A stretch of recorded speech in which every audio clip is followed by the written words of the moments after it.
Hey, good morning. Chuck here at Apple Drains. Today we're putting in a yard drain, French drain, and a flooded area alongside the fence. Let's take a look.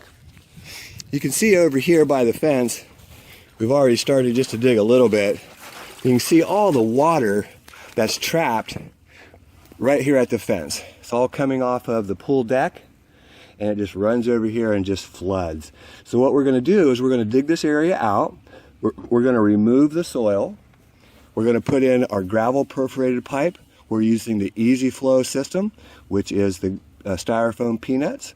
That's going to be down underground, give this water a place to go. Then we'll discharge it with solid pipe right up there where Dan's standing and go from there. So one of the problems with sandy soil, loomy soil, or clay soil is once that becomes saturated, there is no place for this water to go.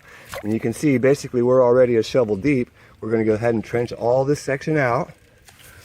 You can see the water still standing over here, about 30 feet. And then we'll switch to solid pipe and send this, it's got real good fall, all the way out to the street. So nobody likes to dig in water, and you can see you got to really pry up that stuff to get it out of there. But it'll come out. Wiggle, wobble, pry it, let some of your water drain off, pick up that soil, set it in the barrel. Should take about an hour, maybe less.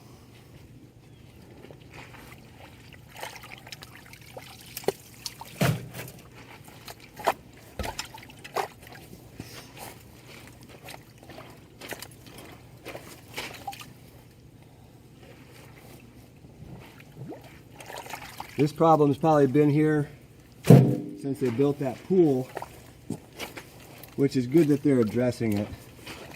I get literally hundreds of emails and phone calls and text messages from around the country and around the world every day asking for advice on their French drain or their crawl space or their basement. I offer live help, video consultation via Skype. It's just $35, and it's the best way for me to be able to answer your question. I really need to see the area to give you the advice that you're looking for. Please use the live help. It's located on the website, and it's just 35 bucks. So since there's no sump pump in here, what we had to do in order to get that water out is, of course, go ahead and trench the line. We brought it out this far, and it's starting to drain really good. You can still see it flowing. If you look carefully, you can see the little ripples right up here. It's draining out of there fairly quickly, coming nicely back in the back where we already took the water out, or the soil out. So we'll go ahead and keep on digging, and then we'll lay some pipe here through this trench, cover it up, and then we can run our wheelbarrows back and forth. So we've been moving a lot of soil here. We're down at the right depth now, and you can see how much water is in the ground here. It's just unbelievable. Trench draining out towards the front. We just need to go a little bit deeper, and then we'll go ahead and lay our pipe and catch basins, cover this area up, and this area should start to dry. The discharge is out there, and that line is actually going to have to go down about another 6 inches. So for today, we've got some pipe installed. You can see we've kind of backfilled a little bit. We'll remove some of that soil tomorrow. And what we found was a catch basin right here. You can see the lid. And right there in that hole, we actually found the catch basin. We're going to clean that line because we see another basin out there where the cone is, and see if that helps relieve some of this problem. But you can see our easy flow drain where it stops right there. Solid pipe will come from that point and just continue on down. And we're going to discharge it right up there at the sidewalk, hook up a couple downspouts, and we're done. So we went ahead and cleaned from the catch basin, which is actually like a pop-up. It's just the discharge here at the sidewalk. Have a great flow of water coming through now. And this is actually a storm drain that probably the developer put in. And it has long since not been maintained, and of course it wasn't working at all. So you can see here's the inlet of the catch basin. We tested that with a garden hose. It works great, comes right out. We're going to go ahead and continue our pipe from right here, which picked up that French drain that we installed yesterday in the back, and go ahead and trench a new line out through this tough area where the viburnum roots are, and of course all of these cables. But need to put a new line in here. We're going to do that just now. Okay, so we've continued our trench. You can see it's been a real tough spot here because we've got all kinds of cable wires that come through here. What we do is, the area was marked, we go ahead and dig, on their markings. Of course, they're not usually correct, but we go ahead and find the cable and then we just pull it all up as we go. This one was tough because it was matted in between two palm trees. And the root system that you see down here, this is palm roots. And they're severe, they're tight, they're tough to cut through. But again, if you believe you can do something, I guarantee you can do it. So we've got our trench now, it's all the way to the back. Of course, we backfilled some of that yesterday.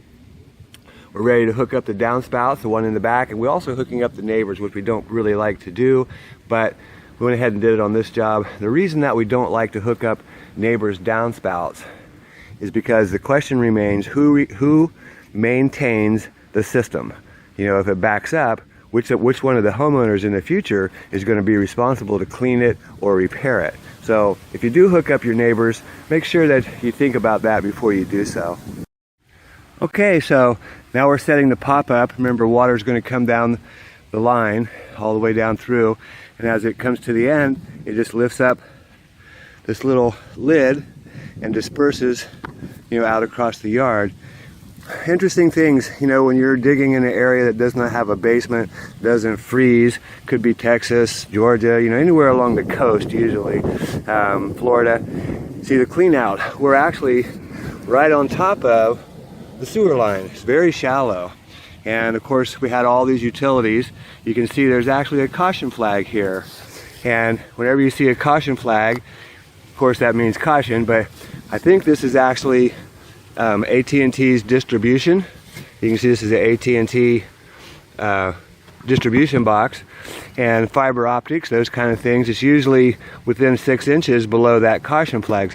Be really careful when you dig through your utilities, because you don't want to have to damage a fiber optic line. It's a few $100,000 to repair. So anyways, we're going to go ahead and finish installing, cover up this pop-up to the end, and lay the line on down, a couple of T's to hook up from the downspout drains, and we'll backfill and we're done. So for everyone that wants to see how a pop-up works, I've got the garden hose running in the back, and you can see as water comes down the line, it fills up the pipe and it just pushes that pop-up up and disperses. And of course here it's just running across the sidewalk, but in your middle of your yard it would just disperse out into the yard.